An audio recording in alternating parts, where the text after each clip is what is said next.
Continuamos con el análisis del discurso del presidente Juan Manuel Santos. Otro de los pilares del que él hablaba es el tema de la equidad. Vamos a escuchar una primera afirmación del presidente Santos y luego vamos con ella.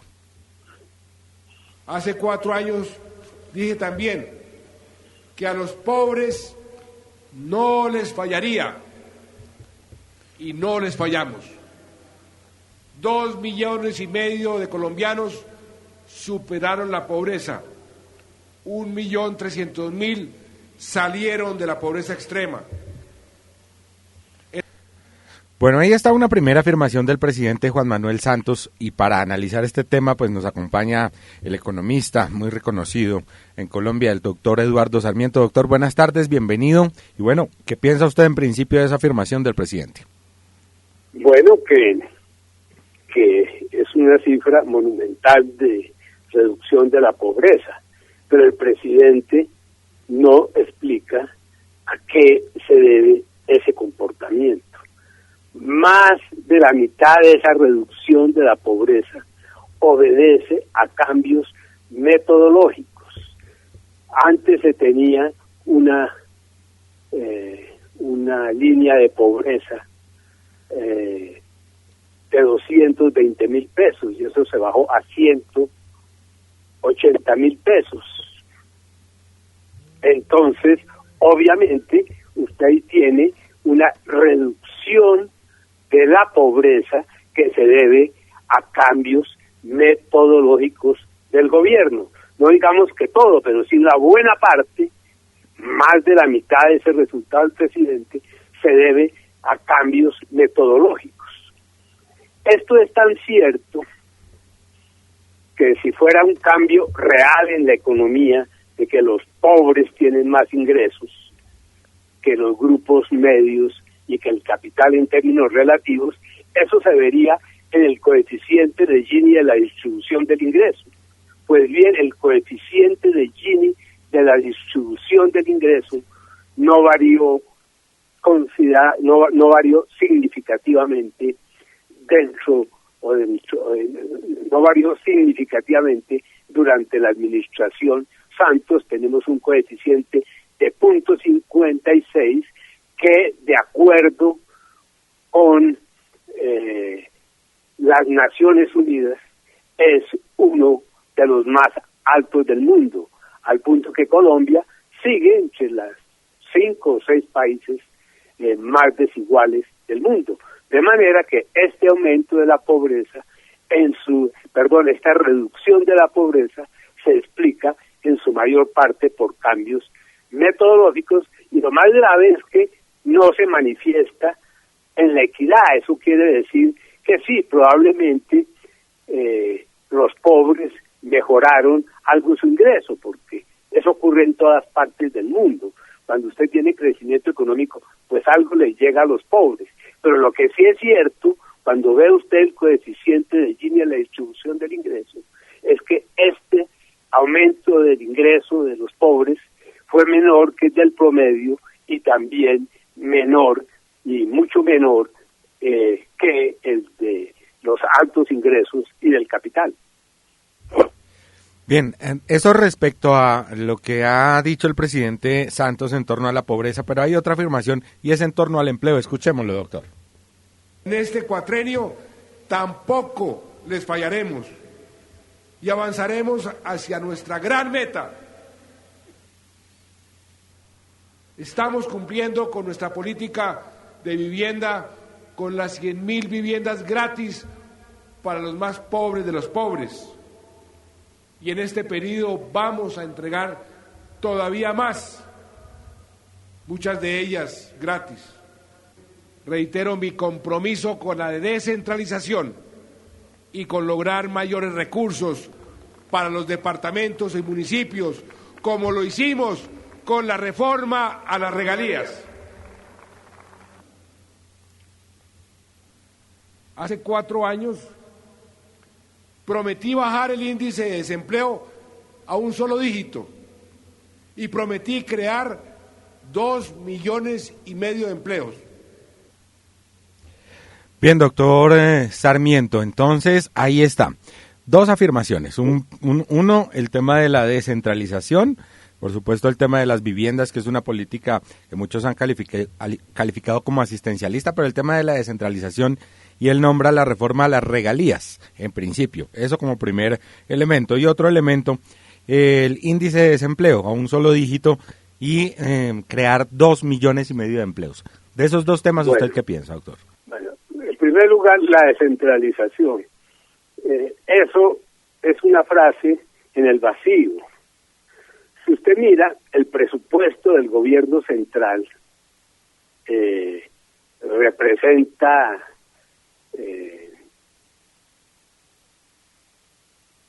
el 25% del ingreso nacional, y va a ver los presupuestos municipales y distritales, va a encontrar que esa participación es de 10%, de manera que usted tiene una monumental centralización en el país.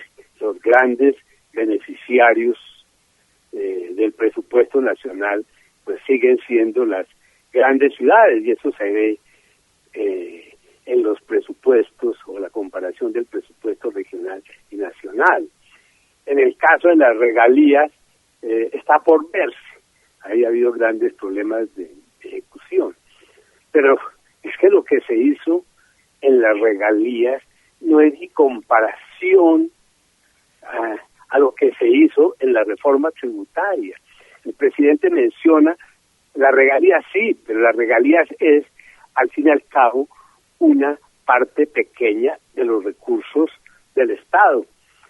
Creo que en el caso de las regalías se hizo una buena tarea en el sentido de que se evitó la concentración en las zonas en donde se realizan los descubrimientos mineros, de manera que esa ley buscó una mejor distribución, que yo creo que puede ser conveniente, aunque todavía está por verse, porque la ejecución de esos recursos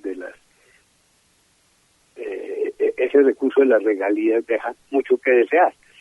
Pero lo grave es que cualquier cosa que se haya hecho en materia fiscal se ve compensada por la reforma tributaria.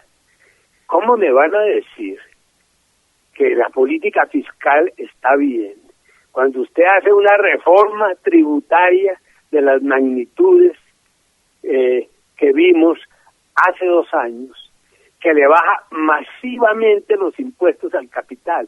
Al capital le bajan las tarifas de 32 a 26%, las tarifas del impuesto a la renta. Le reducen la mitad de los parafiscales a través de los llamados impuestos a la nómina. De manera que usted le baja masivamente los impuestos al capital y a las empresas. Y eso lo hace a cambio de elevarle los gravámenes a las rentas del trabajo.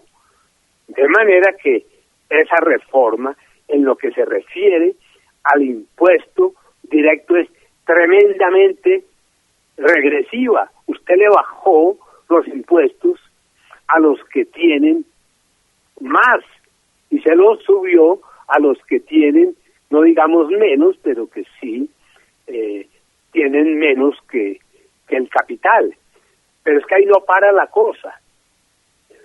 Usted tiene, por otro lado, que se elevaron los gravámenes al IVA, los gravámenes indirectos. Entonces, si usted mira las cifras abril, tiene que los ingresos tributarios por impuestos directos, es decir, por la renta, bajan. En cambio, los impuestos indirectos, el IVA, que lo pagan los grupos medios y los pobres en porcentajes similares a los altos, suben. De manera que usted tiene una reforma de unas magnitudes inequitativas nunca vistas. Usted le bajó significativamente, en forma masiva, los gravámenes al capital. esa baja de los impuestos al capital la compensó, pero solo parcialmente, con mayores impuestos a las rentas, mayores impuestos a las rentas del trabajo. Pero lo más grave es que uno de los impactos más fuertes estuvo en el IVA, en donde usted tiene unos gravámenes que se aplican y llegan a los sectores menos favorecidos a través de productos alimenticios, a través del corrientazo, etcétera. De manera que usted tiene una reforma tributaria que es donde está la base de la equidad de una sociedad, de una enorme regresividad. Baja los impuestos al capital masivamente. Eso no lo alcanza a compensar con los mayores gravámenes al trabajo. Y luego, el impacto mayor de la reforma se da en los gravámenes a las ventas, que son pagados por los grupos medios y pobres en porcentajes parecidos de los sectores altos. ¿Eso qué quiere decir? Que usted acentuó las tendencias regresivas del sistema tributario. Y luego vuelvo a la parte del gasto. Mire usted el gasto público, está totalmente centralizado.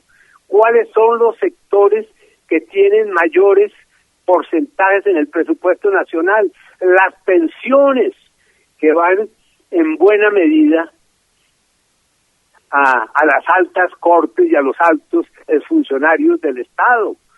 Entonces ahí tiene usted una de las fuentes más importantes de gasto, las pensiones. ¿Y quiénes se benefician de esas pensiones? Pues las personas más ricas de la población. ¿Qué otro rubro tiene usted dominante en el presupuesto nacional? ¿Cuál es el otro rubro? Se lo digo ya de inmediato, el gasto militar. Ese gasto militar probablemente afecta a toda la población, pero es algo que favorece mucho más a los sectores altos.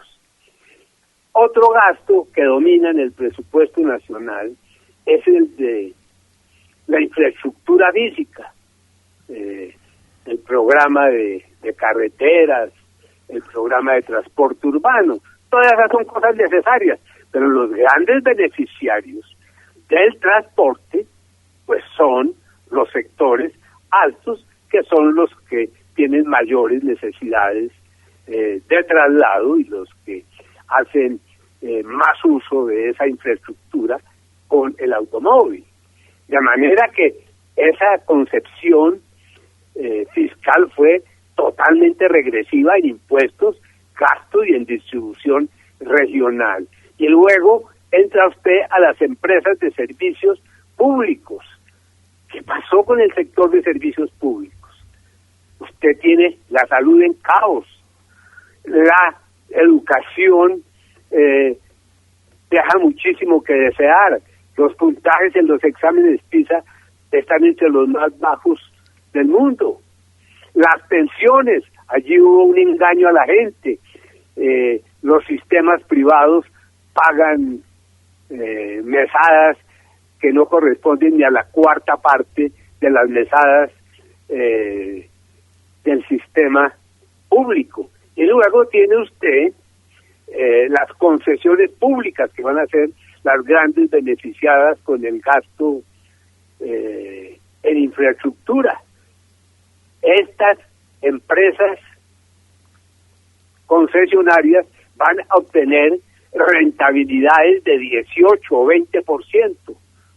De manera que no es cierto, usted tiene esa situación realmente alarmante en que los recursos públicos van en buena proporción a los sectores que no los necesitan, y luego una estructura tributaria totalmente regresiva en que usted hace todos los esfuerzos para bajarle los impuestos al capital y a los sectores altos, y eso ha colocado al país en una situación totalmente absurda, y es que luego de un año y medio de la reforma tributaria, el gobierno está anunciando una nueva reforma tributaria porque le bajó excesivamente los impuestos a los ricos, pero la corrección no va a ser volviéndole a subir los impuestos a los ricos, sino probablemente a través de medidas que van a recaer sobre las rentas del trabajo y probablemente sobre el impuesto a las ventas. Y vamos por último a la cifra de empleo, que esta es clave. Sí. La reforma tributaria se justificó, usted recuerda, como una forma de aumentar el empleo. Entonces, para eso se bajaron los parafiscales, para eso se les dieron menos impuestos a las empresas. Luego el gobierno había hecho las reformas laborales del subsidio al primer empleo y de subsidios a la informalidad, y había dicho que como producto de esas medidas de la reforma tributaria y las medidas laborales iba a generar más de 1 millón de empleos. Pues bien, ya tenemos las cifras de los últimos 2 años de la administración, que es un periodo suficiente para saber si estos anuncios del gobierno que hizo en materia de empleo se han cumplido. En realidad, estas reformas laborales y esta reforma tributaria generó más de 1 millón de empleos en los últimos 2 años. Pues aquí tengo la cifra del DANE de los últimos 2 años. Empleo entre junio del 2014 y junio del 2012. El empleo generado en estos últimos 2 años, de acuerdo con el DANE, de acuerdo con cifras que tengo aquí enfrente, no llegaron a 500,000 puestos de trabajo. De manera que es un fiasco total. Entonces usted me dirá, ¿y por qué bajó el desempleo? El desempleo se redujo porque entraron inactivos, personas que antes aparecían fuera del sector laboral, entraron al sector laboral y aparecen como empleados. Entonces, personas que antes aparecían como personas que aparecían discapacitadas como fuera de la fuerza de trabajo, entraron a la fuerza de trabajo como empleados. Entonces, el aumento del empleo, la reducción del desempleo, no se debe al aumento del empleo, sino al aumento de los inactivos, ¿no? Personas que antes no estaban en la fuerza de trabajo y ahora aparecen empleados. Entonces, no son nuevos empleos, sino es una recomposición administrativa de la fuerza de trabajo. De manera que el resultado es precario. En los últimos 2 años se generaron menos de 500,000 empleos, menos de 250,000 por año. De manera que todas estas reformas no dieron los resultados buscados y la economía, que está tan boyante, no contribuyó tampoco al empleo. De manera que todo lo que tenemos como resultado del espectacular desempeño de la economía, de acuerdo con el gobierno y de acuerdo con las reformas que hablaban de empleos de más de 1 millón de empleos, es de menos de 500,000 trabajadores. Creo que es difícil de encontrar una evidencia más clara sobre el fracaso estruendoso de la política de estímulos al sector laboral. Esos recursos no llegaron a los trabajadores, se quedaron en las empresas y se quedaron, desde luego, en los altos contribuyentes. Bien, pues ahí está el análisis de este, digamos, elemento del discurso del presidente Juan Manuel Santos en torno a la equidad. Muy poco de cierto, muy poco de real tienen esas cifras. Así que vamos a esperar entonces con la ratificación del ministro de Hacienda si realmente va a haber cambios o no en esa política de gobierno que pues bien preparada discursivamente, pero no mucho en el asidero, en la propia realidad. ¿Quiere que le termine con una síntesis? Por favor, doctor. Bueno, usted tiene una economía con estas características. El salario aumenta 1 o 2%, salario real, usted tiene el salario, y cada vez que se hace la reunión del salario mínimo, que es el que más aumenta, a lo sumo aumenta 2%. Entonces tiene usted una represión fuerte del salario, que es donde están los trabajadores y desde luego las personas de salario mínimo. Eso difícilmente le sube a usted 2% en términos reales, y aquí tengo la información del Banco de la República sobre salarios. Cuando el gobierno dice que el ingreso per cápita, o sea, el ingreso promedio de la economía, sube 4,5%. Entonces, si el ingreso promedio de la economía, que es el ingreso per cápita, sube 4,5%, como el gobierno hace en los grandes despliegues, y el salario, en serio es el mínimo, sube menos de 2%, ¿quién se lleva la diferencia? La diferencia se la lleva el capital con rentabilidades que fácilmente superan en los balances de las empresas el 10%. Ahí está la inequidad, y no veo cómo el gobierno y un poco los economistas del gobierno que crearon esta situación en la economía colombiana pueden ser los llamados a rectificar semejante error histórico. Bien, pues doctor Eduardo Sarmiento, muchísimas gracias por este análisis del aspecto de equidad pronunciado en el discurso del presidente Santos ayer. Muchísimas gracias. Muchas gracias por llamarme.